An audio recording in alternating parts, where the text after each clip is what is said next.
안녕하십니까? 고독한 낭독회에 와주신 여러분들 반갑습니다. 오늘 고독한 낭독회에서는요, 인도 신화에 대해 준비하였습니다. 인도 신화는 고대 인도에서 신앙했던 브라만교와 브라만교가 발전하여 성립된 힌두교 경전에 나오는 신들의 이야기입니다. 브라만교는 인도를 침략한 아리아인이 종교와 베다라는 경전을 중심으로 힌두교로 발전해 나아갔죠. 또한 베다가 생겨나기 1000년 전 인더스 문명의 고대 사상 역시 인도 신화에 깊이 녹아 있는데요. 이렇게 인도 신화는 인더스 문명부터 현대에 이르는 약 4500년의 긴 시간 동안 인도에서 전승되어 온 신들의 이야기의 집대성이라고 할 수 있습니다. 오늘날에도 살아 숨쉬는 장대한 인도 신화, 오늘 고독한 낭독회에서 잠시 만나보시죠.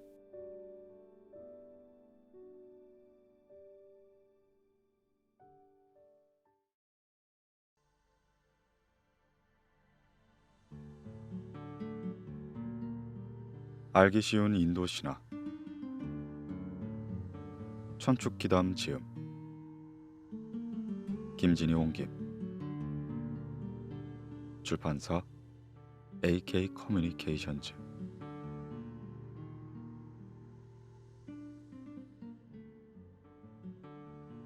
세계의 성립, 우주 창조에 얽힌 네 가지 이야기. 첫 번째 이야기, 원초의 물. 원초의 세계는 물로 뒤덮여 있었다. 물은 이윽고 황금의 태아를 잉태하였고 만물의 근원이 되었다. 이 세상의 시작에는 무도 없고 유도 없고 공도 청계도 없었다. 후에 물이 생겨나고는 유일한 진리가 생겨났으며 남성적인 것과 여성적인 것으로 나뉘며 창조가 시작되었다. 물속에 태어난 궁극적인 존재는 곧 우주 근본의 원리이다. 브라마의 우주 창조. 원초의 세계는 혼돈되어 있었다. 그러나 그 혼돈 속에 원초의 물이 생겨났다. 물속에 씨를 뿌리자 씨는 빛나는 황금 알이 되었고 이 알에서 브라마가 태어났다.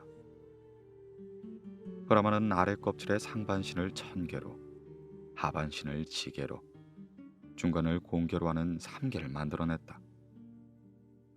이윽고 온갖 생명과 세계가 창조되었다.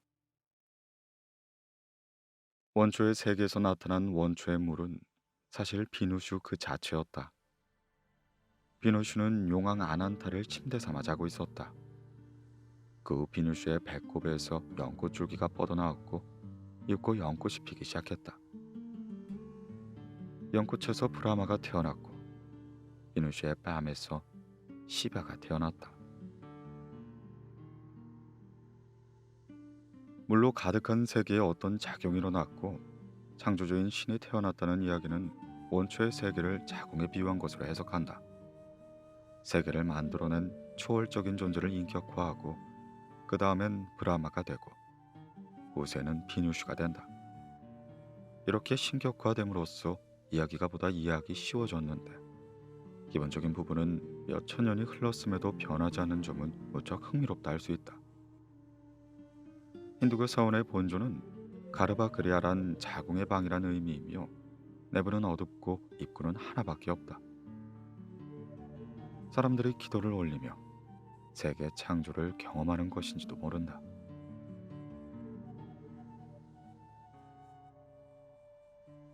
두 번째 이야기, 인류 창조 신화. 거인 프루시아에서 모든 것이 태어났다.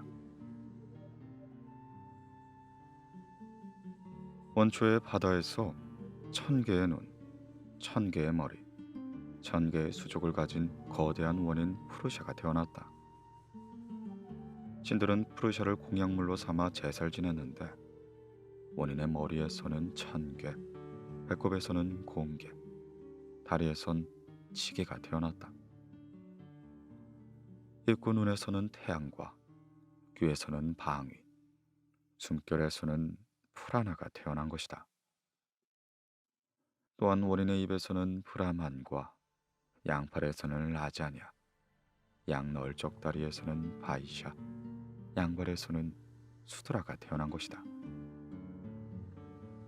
원초의 물속에서 태어난 원인 프루샤는 진에게 올릴 제사를 위하여 온몸이 조각조각 나뉘어 공약물로 희생되었고 그 안에서 세계와 인간이 생겨났다는 이야기다. 갈갈이 찍힌 신의 몸에서 다양한 것이 태어났다는 신화는 전 세계에 분포하는데 이 이야기 역시 동일한 계통의 이야기인 듯하다. 하지만 한 가지 중요한 점은 이 이야기가 어째서 신문제도가 생겨났는가를 설명한다는 점이다. 카스트 제도라고 불리는 인도의 신분제도의 근간이 되는 바르나라는 사고방식이 이 신화에서 유래되는 것이다. 인도와 대륙을 침입해 들어온 아리아인은 비아리아 토착인의 피가 섞이는 걸 싫어했다. 아리아인의 피부색은 희고 토착인의 피부색은 검었기 때문에 한눈에 서로의 차이를 알 수 있었다. 이에 브라마를 정점으로 하는 신분제도를 신화로 설명함으로써 바르나로 계급을 나누는 걸 정당한 것이다.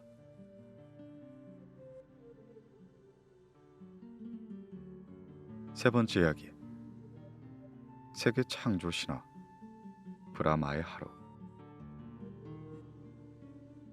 인도 신화에서는 이 세계가 발생과 소멸을 반복한다고 생각한다.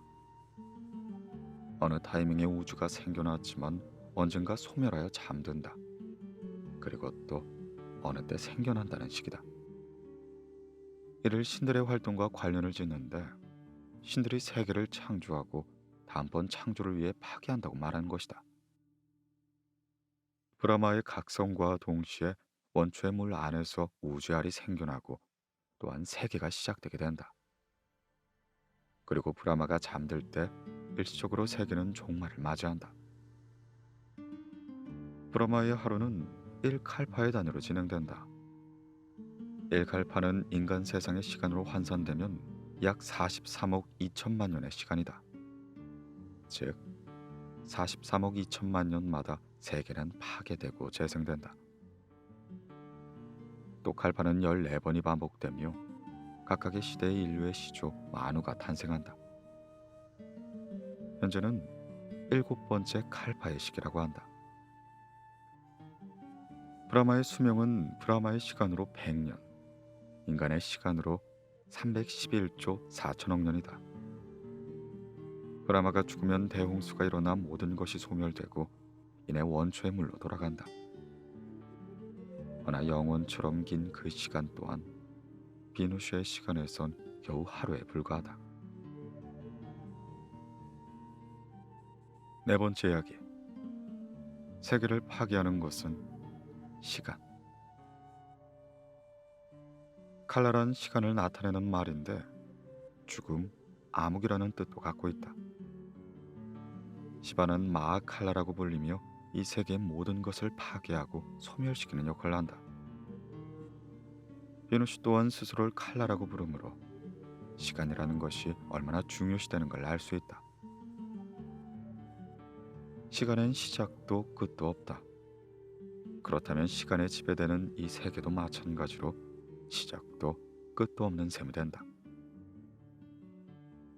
하지만 이 세계에 존재하는 것은 언젠간 사라져 없어진다. 그래서 세계는 영원히 시작과 끝을 반복한다고 생각하는 것이다. 시간은 위대한 신 그 자체이고 인간은 이를 제어할 수가 없다. 시간은 직선적으로 나아가지 않고 원을 그리듯 나아간다는 사고방식은 사람이 다시 태어난다는 환생사상하고 연관된다. 육체는 일시적으로 이 세상에 존재할 뿐이며 육체가 소멸하더라도 불멸의 영혼은 또 다른 시대에 환생하며 다른 인생을 살아간다.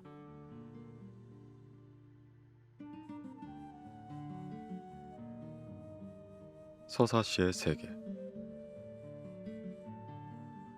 인도 2대 서사시 라마야나와 마하발라타는 인도 사람이라면 누구나 아는 이야기로 어릴 때부터 그림책이나 만화를 읽는 사람이 많다. 특히 마하바라타의 1절 바가바드기타는 힌두교의 가장 중요한 경전이자 사람들 마음의 지주이다. 두 서사시 모두 인도 신화를 이해하는 데 빼놓을 수 없는 유명한 작품인 것이다. 라마야나는 납치된 왕비를 되찾기 위해 몸을 떠나는 라마 왕자의 이야기다. 라마 왕자는 원숭이족 장군 하누만의 힘을 빌려 마왕의 도시 랑카섬으로 향한다. 악을 무찌르는 정의로운 왕자 이야기는 전 세계 사람들에게 사랑을 받고 있다. 마하바라타는 기원전 인도 북서부에 있다고 전해지는 바라타 왕의 피를 계승한 루크족 자손 왕국의 이야기다. 왕이 계승을 둘러싸고 나라가 둘로 분열되어 싸우는데 주변국 또한 전쟁에 참가하면서 대전쟁이 일어난다.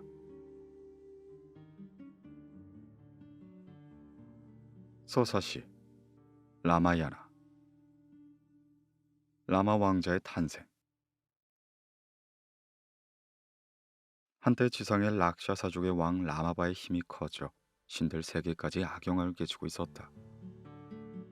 라마바는 브라마의 자손이었기 때문에 자신이 신과 똑같은 불사의 존재가 아니라는 점에 몹시 불만을 품고 있었다. 불상을 갈망한 라바나는 혹독한 수행을 한 결과로 신이나 마신의 손에 죽지 않은 힘을 얻게 된다. 그 후 라바나는 옛날에 신의 거처였던 랑카섬을 차지하고 세력을 점점 키워나갔다. 그 어떠한 신들도 라바나의 힘에 대적할 수가 없었다. 그때 비누슈가 라바나를 무찌르기 위해 지상에 내려가기로 한다. 신이나 마신족이 아닌 인간이어야 라바나를 쓰러뜨릴 수 있기 때문에 비누슈는 코살라국 다사라타 왕의 아들로 태어나기로 결정한다. 다사라타 왕에게는 라마, 바라타, 락슈마나, 샤트르구나라는 총명한 네 아들이 있었다. 특히 장남 라마는 문무에 뛰어나며 인망이 있는 멋진 젊은이로 성장했다. 사실 네 명의 왕자는 모두 비누슈의 신성을 가지고 있었다. 과거에 자식을 점지받고 싶었던 다사라타 왕은 신에게 기도하여 먹이면 임신하는 특별한 묘약을 얻게 된다.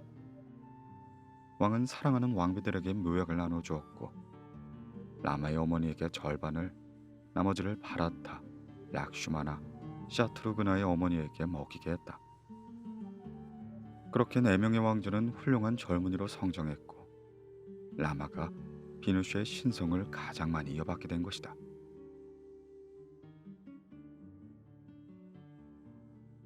라마, 시타 공주를 아내로 맞이하다. 어느 날 라마는 성선 비슈마 미트라에게 숲에 사는 마왕을 퇴치해달라는 부탁을 받고 동생 락슈마나와 함께 여행을 떠나게 된다. 여행 도중 비데아국에 들른 그들은 자나카왕 일총에게 대대로 전해오는 전설의 활을 보게 된다. 그 활은 먼 옛날 위대한 신 시바가 하사한 것이었다. 자나카 왕은 시타 공주의 신랑감을 고르는 의식의 일종으로서 이 활을 당기는 용감한 자에게는 공주를 주겠노라 라고 선언하기 시작했다.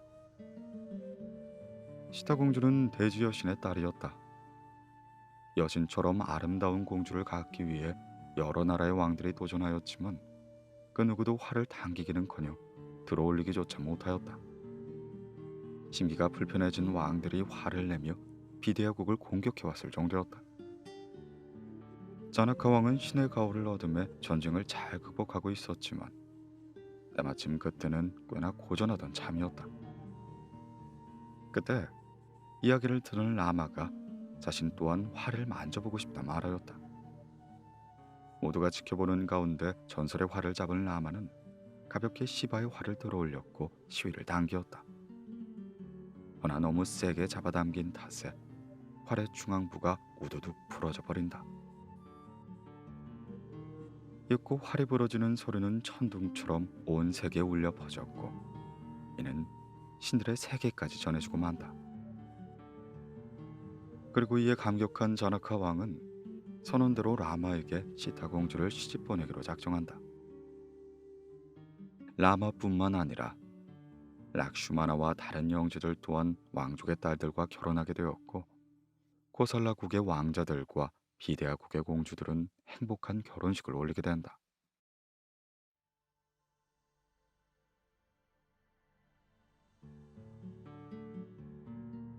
케케이 왕비의 음모. 다사라타 왕은 라마에게 왕위를 물려줄 생각으로 준비를 진행시키고 있었다. 허나 제2왕비 케케이가 몸이 곱주인 한유의 교묘한 간계에 빠져 자신의 아들 바라타를 왕에 올리려는 야망을 품게 된다. 라마의 대관식 직전 케케이는 다사라타 왕에게 옛 약속을 떠올려 달라고 한다. 왕은 생명을 구해준 왕비에게 감사의 뜻으로 어떤 소원이든 두 가지를 들어주겠다 약속한 바가 있었다. 이에 케케이는 라마가 아니라 바라타를 왕위에 올려주시옵소서. 그리고 라마를 14년간 추방해 주시옵소서. 라며 왕에게 청한다. 고결한 다사라타 왕은 왕비의 소원을 들어줄 의무와 라마 사이에서 범인하게 된다. 그리고 그 모습을 본 라마는 스스로 나라를 떠나 14년간 방랑하기로 결정한다. 락슈나마는 납득할 수 없다며 아버지인 왕에게 따지고 들었지만 라마는 그를 달랬다. 라마는 홀로 나라를 떠나려 했지만 같이 가겠다며 고집을 부리던 시타 왕비와 락슈마나의 설득으로 결국 셋이 함께 나라를 떠나게 된다. 한편 손꼽아 기다리던 대관식은 거행되지 않고 라마 왕자가 나라에서 추방된 사실을 난 백성들은 성으로 몰려가 제각기 항의하기 시작한다. 백성들 또한 라마 왕자를 무척 사랑하였기 때문이었다. 백성들은 슬픔에 빠졌고 나라 전체는 애도하는 듯 어두웠다. 다사라타 왕은 라마가 나라를 떠난 후 상심하여 세상을 뜨고 만다. 이로써 케케이의 뜻대로 왕위는 바라타가 이어받게 된 것이다. 그 무렵 케약하고 있었던 바라타는 갑작스럽게 귀한 명령을 받고는 본국으로 돌아가 아버지의 죽음과 형의 추방 사실을 알고 깜짝 놀라게 된다. 이 모든 것이 어머니의 계략이었음을 안 바라타는 나라를 멸망시킬 작정이냐며 어머니를 질책하고 왕위를 거부한다. 바라타는 아버지와 형을 존경하였고 왕위는 바라지도 않았었다. 그리고 그는 아버지의 장례식을 마친 후에 라마를 쫓아 산으로 들어가 돌아달라 설득하기를 넣었다. 하지만 라마의 마음은 단호했다. 결국 바라타에게 나라를 맡긴 라마는 스스로 왕위에 오르지 않고 라마의 대리인으로서 나라를 통치하기로 마음먹는다.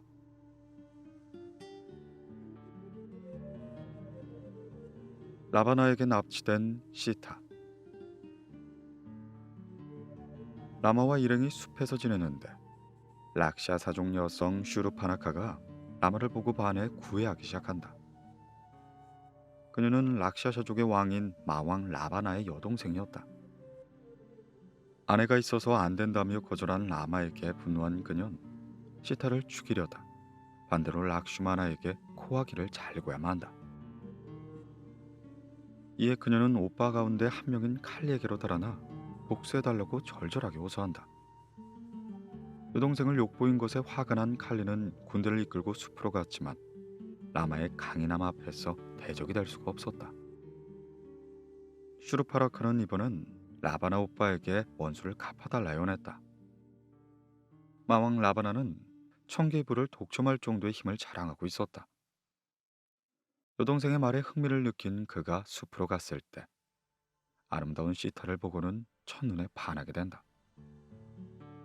잊고 시타를 자신의 여자로 만들고 싶은 마음에 라바나는 아름다운 사슴으로 라마와 락슈마나를 불러낸 틈에 하늘을 나는 마차를 타고 시타를 납치하고야 만다. 아내를 납치당한 라마는 슬퍼하며 탄식하고 있었다. 두 사람은 시타를 찾아 이리저리 헤맸지만 결국 찾질 못하였다. 이윽고 그는 빈서 상태에 놓인 대머리 독수리 왕 자타유를 만나 시타가 라바나에게 납치되었다는 것, 자타유가 시타를 구하려다가 라바나에게 당했다는 걸 알게 된다.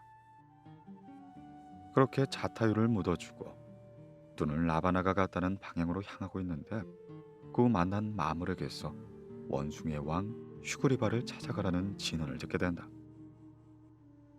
원숭이 왕 수그리바는 원숭이 도시 키슈킨타의 왕인데 형인 발린에게 아내를 빼앗기고 추방당한 신세였다. 이에 라마와 락슈마나는 슈그리바가 왕위를 되찾도록 도와주게 된다. 감동한 슈그리바는 감사의 표시로 반드시 시타를 찾아주겠다는 약속한 뒤에 원숭이국의 백성 모두를 동원하여 탐색에 나서기 시작한다. 이때 중심이 된 자가 하누만이라는 원숭이 대신이다. 하누만은 풍신 바유와 아프사라스 사이에서 태어난 반신인지라 하늘을 자유롭게 날 수 있었다. 또한 힘이 장사였고 몸의 크기를 자유자재로 변화시킬 수 있어서 이 힘을 이용하여 시타를 찾기 시작한다. 그렇게 남쪽으로 향한 하누만은 대머리 독수리 왕 자타유의 남동생 산파티를 만난다. 그에게 형 자타유의 죽음을 알리고 라마의 아내 시타를 찾는 중이라고 말하자 그가 시타의 행방을 가르쳐주게 된다. 시타는 라바나의 거성에 있는 남쪽 끝에 랑카섬에 있다고 하였다. 하누만은 즉시 랑카섬으로 잠입하기 시작한다. 작은 모습으로 변신하며 돛과 성안을 탐색한 끝에서야 숲 깊은 곳에서 유폐되어 있는 시타를 찾아내게 된 것이다. 시타는 더러운 몰골을 한 채 무시무시한 모습의 락샤사족 여성에게 감시당하고 있었다. 라바나가 열렬히 사랑을 고백해도 시타는 라바나를 단호한 태도로 거부했다. 얼마나 시간이 지났을까? 감시가 소홀한 틈을 타 하누만은 시타 앞에 모습을 드러내기 시작했다. 그리고 라마한테서 받은 반지를 보이며 자신이 라마의 사자임을 밝혀댔다. 이때 하누만은 꾀를 내어 라바난을 만나기 위해 소동을 피우기 시작했다. 하지만 라바난은 하누만을 전혀 상대해주지 않았고 그 자리에 즉시 죽음을 당한 위기에 처했지만 라바나의 남동생 비비사나 덕분에 목숨을 구하게 된다. 비비사나는 라바나의 동생이었지만 신을 믿는 고결한 인물이었다. 그 후 하누만은 도읍 이곳저곳으로 질질 끌려다니다 고리를 불로 지지는 고문 등을 당했지만 즉시 달아나 도시를 불바다로 만들고 떠나가게 된다. 서둘러 원숭이왕 구스리바 곁으로 돌아온 하누만은 라마에게 시타가 무사하다는 소식을 알리게 되고 모두는 기쁨으로 들끓게 된다.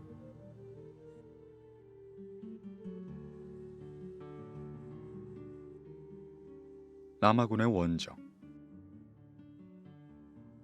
즉시 시타를 구하러 간 라마 일행은 바다의 신 바로나와 원숭이들의 힘을 빌려 랑카섬까지 다리를 만들었다. 라마나는 최강의 거인 남동생 쿰파카르나를 깨워 이 전쟁에 내보내기 시작했다. 쿰파카르나는 세계를 멸망시킬 정도의 힘을 가졌으며 하루 동안 불사가 되는 힘을 갖고 있었다. 하지만 불사가 되기 전 라바나가 깨우는 바람에 라마군에게 패하고야 만다. 이번엔 라바나는 그의 아들 인드라지트를 내보냈다. 인드라지트의 공격은 매서웠고 하늘에서 화살이 쏟아져 많은 사망자가 나왔다. 락슈마나도 활을 맞고 쓰러졌다. 락슈마나를 살리기 위해서는 히말라야 카일라스 산에서 자라는 약초가 필요하다는 말을 들은 하누만은 서둘러 나라가 카일라스 산으로 갔다. 그렇게 약초를 찾아보았지만 어떤 것이 약초인지 분간할 수가 없었다. 그래서 하늘 수 없이 그는 산을 통째로 잘라내어 락슈마나에게 가져다 준다. 그 후 라바나와 결별한 뒤 라마 진영으로 돌아온 비비샤나가 인드라지트의 약점을 폭로해 준 덕분에 락슈마나는 강적 인드라지트를 타도하게 된다. 아들의 죽음으로 냉정함을 잃은 라바나는 결국 라마와 대결을 펼쳤다. 라마는 라바나의 강력한 마력 탓에 고전하였지만 비슈누에게서 받은 화를 써서 라바나를 무찌르게 된다.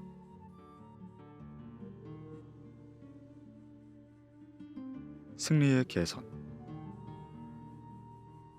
전쟁이 끝나고 시타를 구해낸 라마 왕자는 랑카섬을 뒤로한다. 하지만 적에게 납치되었던 시타의 절정을 의심하는 목소리가 여기저기서 터져나왔고 라마도 그녀에게 심한 말을 퍼붓는다. 다른 남자 곁에 있는 여자를 구한 것은 의무 때문일 뿐. 이제 어디로든 가고 싶은 대로 가버려라. 예상치 못한 말을 듣고 충격을 받은 시타는 그 자리에 주저앉아 흐느끼게 된다. 저는 결백합니다. 만약 제 말이 거짓이라면 이 자리에서 죽음을 맞이할 것입니다. 지금 당장 화장용 장작을 쌓아주십시오. 시타는 이렇게 말하며 장작을 준비시켰고 잊고 불타오르는 화염 속으로 들어가게 된다. 불의 신 아그니는 거짓말을 하지 않기 때문에 마음이 청렴결백한 자는 불 속에서도 타지 않는다고 전해진다. 잊고 아그니가 불 속에 들어간 시타를 보여했고 하늘의 천사도 그녀를 축복하기 일렀다. 신들은 시타를 믿지 않는 라마를 야단쳤고 시타와 백년 해로하라고 명한다. 라마는 고통스러운 표정으로 눈물을 글썽이며 시타가 불 속으로 들어가는 걸 보고 있었다. 그리고 그는 이내 백성들 앞에서 시타가 결박함을 신들에게 꼭 증명받아야 했습니다. 그녀가 저 이외 그 누구에게도 마음을 주지 않았음을 알고 있지요. 저는 시타를 믿습니다. 라고 말하며 자신이 행한 무례한 처사를 사죄한다. 신들은 시타의 결기를 칭송했고 두 사람을 축복하게 일렀다. 그렇게 신들이 떠난 후 라마와 원숭이 족은 하늘을 나는 마차를 타고 코살리국으로 돌아가게 된다. 이렇게 싸우는 기간 동안 추방이 끝난 것이었다. 그렇게 바라타 왕자로부터 왕위를 받은 라마는 사람들의 축복 속에서 훌륭한 왕이 되었다.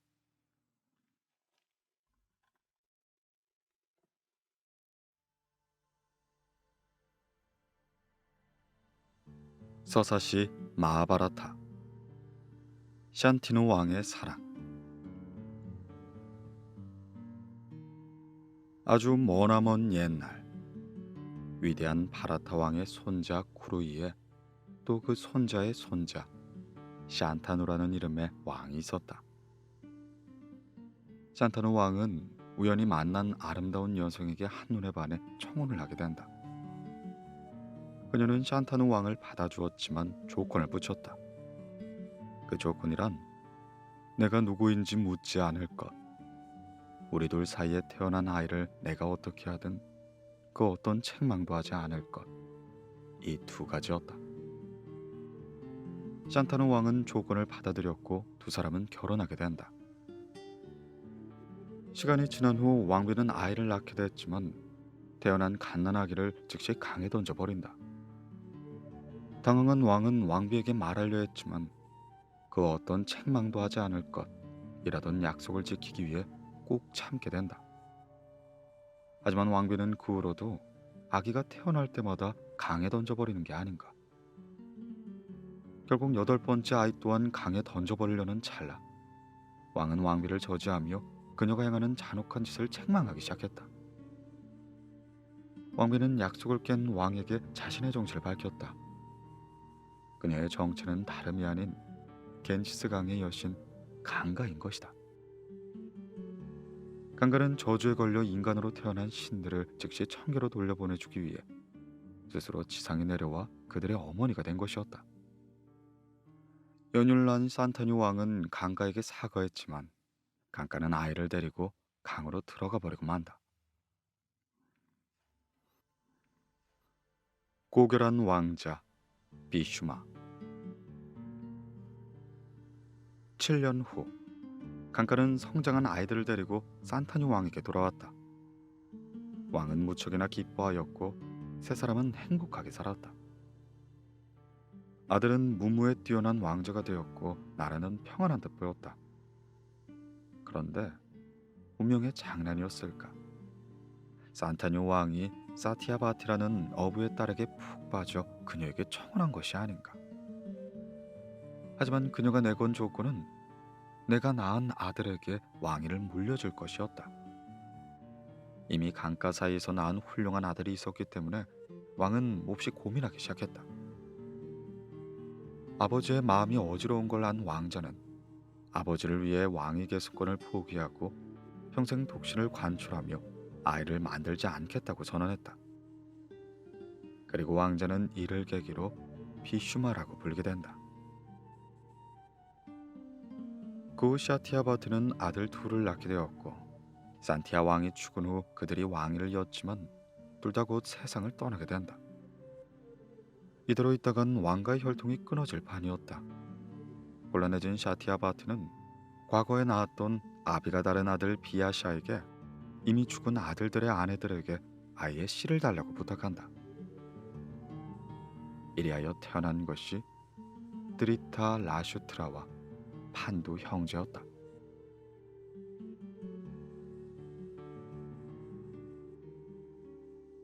판두 왕의 다섯 아들. 형인 드리타 라슈트라는 맹인이었기 때문에 판두가 왕이 되게 된다. 판두 왕에게는 두 명의 왕비 쿤티와 마드리 사이에서 태어난 다섯 명의 왕자가 있었고 드리타라 슈트라에게는 100명의 왕자가 있었다. 다섯 왕자의 이름은 장남인 유디슈티라, 차남이 비마, 삼남이 아르주나, 사남과 오남은 쌍둥이로 나쿨라와 사하데바였다. 사실 판두왕은 저주에 걸려 아이를 낳을 수 없었기 때문에 쿤티가 지닌 특별한 힘으로 신들로부터 얻은 아들이었다. 유디슈티라는 법을 수호하는 정의감이 강한 다르마신의 아들이었고 아마는 힘이 센 풍신 바유의 아들이었으며 아르주나는 활의 명수 인드라의 아들이었다. 아들이 왕비 역시 쿤티의 힘으로 바탕으로 한 쌍둥이 나쿨라와 사대와를 얻었다. 이들은 아슈빈 쌍신의 아들로 용모가 아름다웠으며 검술에 능하였다. 형제는 무척이나 사이가 좋았고 우물을 겸비한 훌륭한 왕자로 성장하기 시작한다. 그러던 어느 날 판두왕은 과거에 성선에게 걸린 저주로 인해 사망하게 된다. 그래서 눈이 부자연스러운 드리타라 슈트라가 왕이 되었는데 그의 100명의 왕자들은 사촌 형제인 다섯 왕자의 힘을 질투하고 있었다. 특히 장남이었던 듀로나다는 교활한지라 무슨 일이 있을 때마다 다섯 왕자를 걸고 넘어졌다.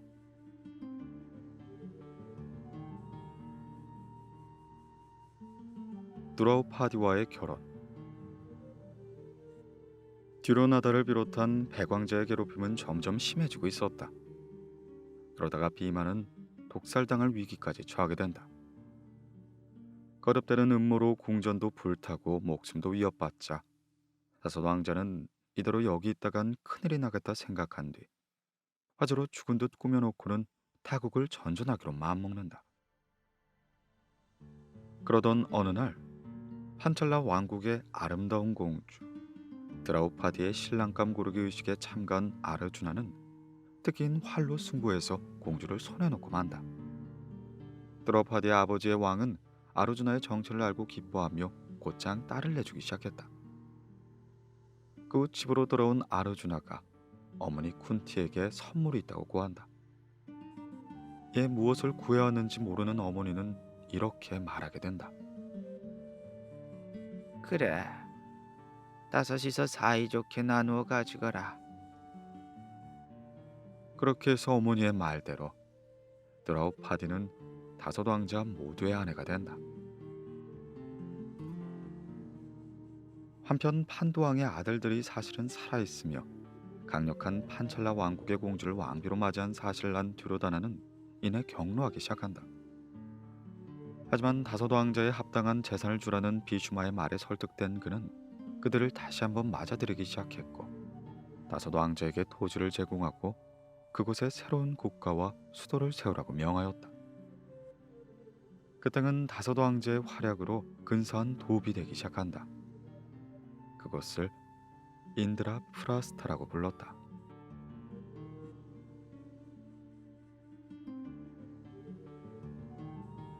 덫에 걸린 유디슈티라.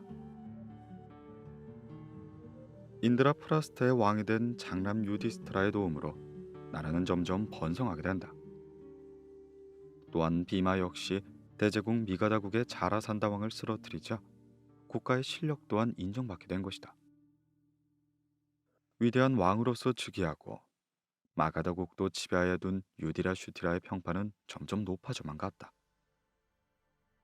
이때 인드라 프라스타에 초대받은 듀로나다는 수도가 번영한 모습을 보고는 질투심에 불타오르기 시작했다.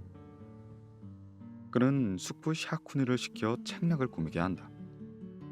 이에 샤쿠니는 유디라 슈티라에게 도박을 해보라고 원하였고, 유디라 슈티라는 덫에 제대로 걸려들고 만다. 육고 유디 슈티라는 도박의 노예가 되어 전 재산과 왕위, 나중에 가서는 왕국과 왕비 드라우파디까지 내게 걸었다. 드라우파디는 광정으로 끌려가 옷이 찢기는 굴욕에 당했지만 신의 힘에 의해 옷이 계속해서 쏟아져 나오매 벌거숭이가 되진 않았다. 그리고 이를 본 드리타라 슈트라 왕은 신이 몹시 두려워져 유디 슈티라가 잃은 재산을 모두 돌려주게 된 것이다. 하지만 도박에 이미 빠진 유디 슈티라는 또다시 도박을 하기 시작했다. 모처럼 되찾은 전 재산을 다시 한번 잃게 된 것이다. 그는 다섯 왕자들에게 왕국에 나가 12년간 방랑하다 13년째가 되면 신분을 숨긴 채 운둔에 살란 명령을 내렸다. 13년간의 왕국 추방. 황량한 들판에서 사는 것은 힘든 일이었지만 다섯 왕자를 추종하던 사람들이 만들어와 주었고, 그들도 수행해서 견지를 넓히는 등 유의미한 시간을 보내었다. 아르마주나는 수행 중에 사냥꾼으로 변신한 시바와 싸우게 되는데, 힘을 인정한 아르주나는 시바로부터 파슈파타라는 세계를 멸망시킬 힘을 지닌 위대한 무기를 받게 된다. 그 후 그는 친아버지 인드라의 인도를 받아 청계에서 5년간을 지낸다. 그렇게 13년째 해가 되자 다섯 왕자는 신분을 숨긴 채 미치하고 궁전에 잠입하기로 한다. 유디슈티라는 광대로, 비마는 요리사로, 아르주나는 환관으로서 여정하고 후궁에서 무용과 노래를 가르치는 선생으로, 나쿨라는 마부로, 사데바는 가축관리인으로, 드로파티는 왕비의 한우로 변장하여 조용히 삶을 살게 된 것이다. 그러던 어느 날 드로파티의 미모에 반한 왕비의 남동생 키차카가 그녀를 강압적으로 손에 넣으려고 했다. 키차카는 달아나는 드로파티를 악착같이 뒤쫓았고 모두가 보는 앞에서 그녀를 발로 차기 시작한다. 이에 수치를 당한 드로파티는 요리사로 살고 있는 비마에게 가 키차카에게 복수해달라 간청한다. 이에 화가 난 비마는 키차카를 암살해버리고 만 것이다. 키차카는 비마와 대등할 정도로 강했었다. 대장군으로서 마치아국을 지키던 영웅이기도 했다. 그런 그가 갑작스럽게 죽자 주변 국가들이 술렁거리기 시작했는데, 키차카를 잃은 미치아국은 침략을 도모하는 나라들의 군대에 눈 깜짝할 사이 포위되고 만 것이다.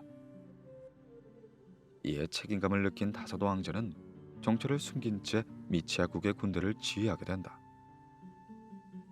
그리고 때마침 13년간의 추방 기간이 끝난 다섯 왕자는 드디어 마치아국 왕에게 정체를 밝히기 시작했다.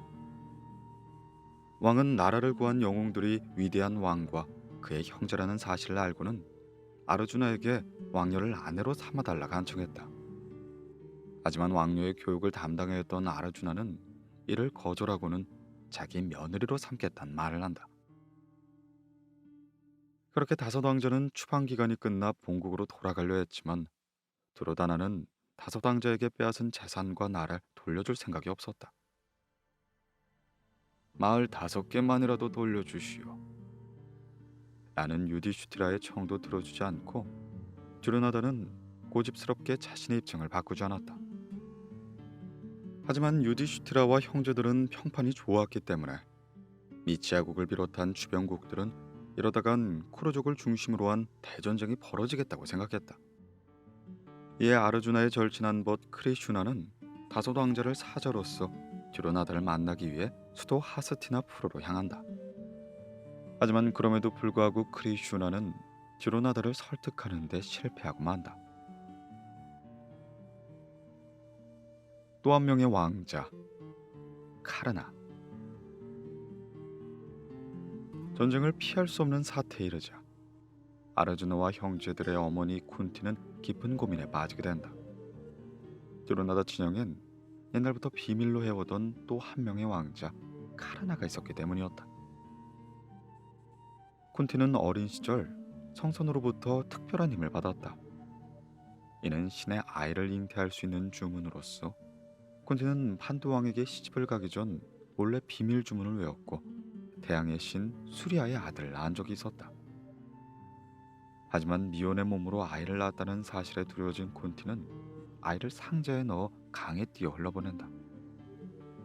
그 후 마부의 손에 길러진 아이는 천성적인 자질이 뛰어나기도 하여 멋진 청년으로 성장한다.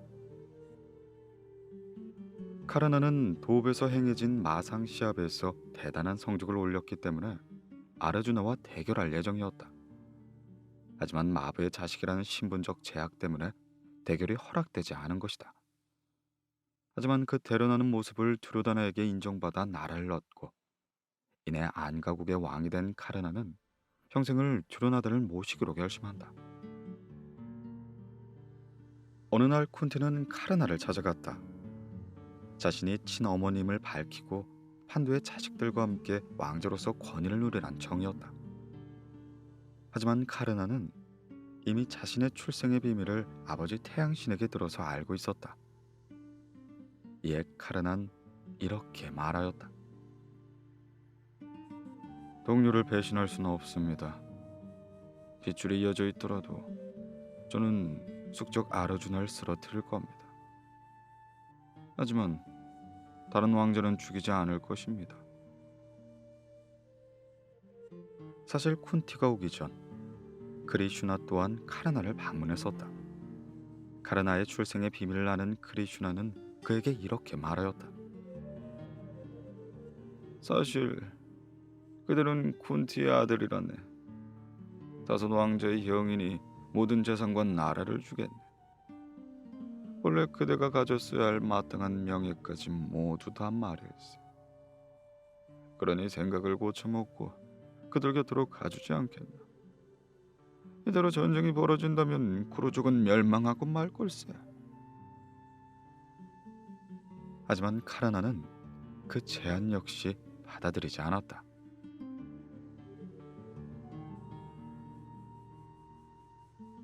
전쟁의 시작. 아르주나와 티로나다는 크리슈나를 찾아가 그를 자신의 진영으로 끌어들려고 하였다. 중립을 지키기로 마음먹고 있었던 크리슈나는 자신은 아르주나의 마부로 전쟁에 참가하고 군대는 티로나다에게 내어주기로 한다. 이윽고 전쟁이 시작되었다. 양 진영은 쿠르크시아라트에서 서로를 마주보게 되었는데 아르주나는 눈앞에 펼쳐진 전쟁의 모습을 보고 의욕을 잃고야 만다.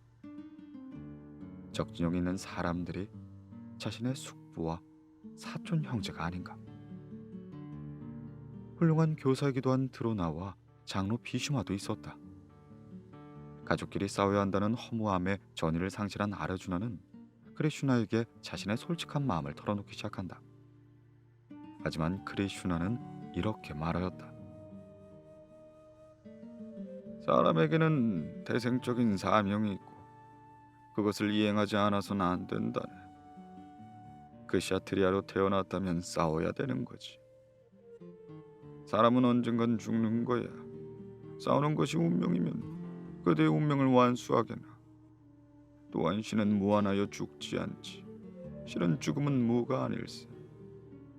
사람은 신을 믿음으로써 자신의 내부에 신이 있음을 알게 되는 것이네. 즉 자기 자신도 신임을 알면 아무것도 두려워할 필요가 없지. 하오니 일심으로 신을 믿게나. 그렇게 말한 크리슈나는 신으로서의 위대한 모습을 아르주나 앞에 드러냈다. 진실난 아르주나는 고무됨에 자신의 역할을 다하기에 마차의 속도를 높였다. 전쟁은 격렬했고 양측의 힘은 일진일퇴했다.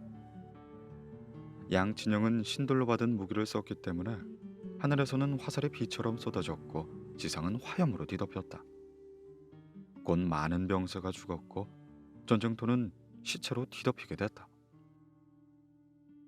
다소도 왕자의 좋은 스승이자 강가의 아들은 비슈마는 강족이었지만 아르주나의 화살로 쓰러뜨리게 되었다. 아르주나의 아들 아비마뉴도 장렬한 최후를 맞이하게 된다. 이윽고 16일째가 되는 날, 가르나와 아르주나가 대치하게 된다. 아르주나는 마부 크리슈나의 조언대로 카르나의 마차가 움직이지 못하게 된 틈을 노려 활로 공격하기 시작했다.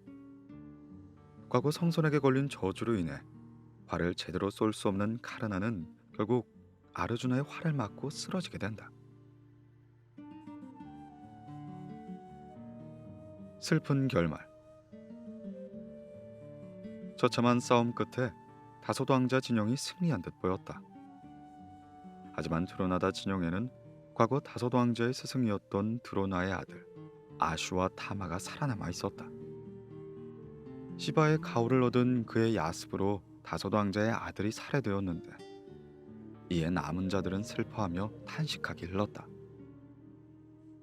다시 한번 결심을 굳힌 다소도 왕자들은 승리를 하기 위해 수단을 가리지 않았고 경우에 따라선 비겁한 수단마저 가리지 않았다.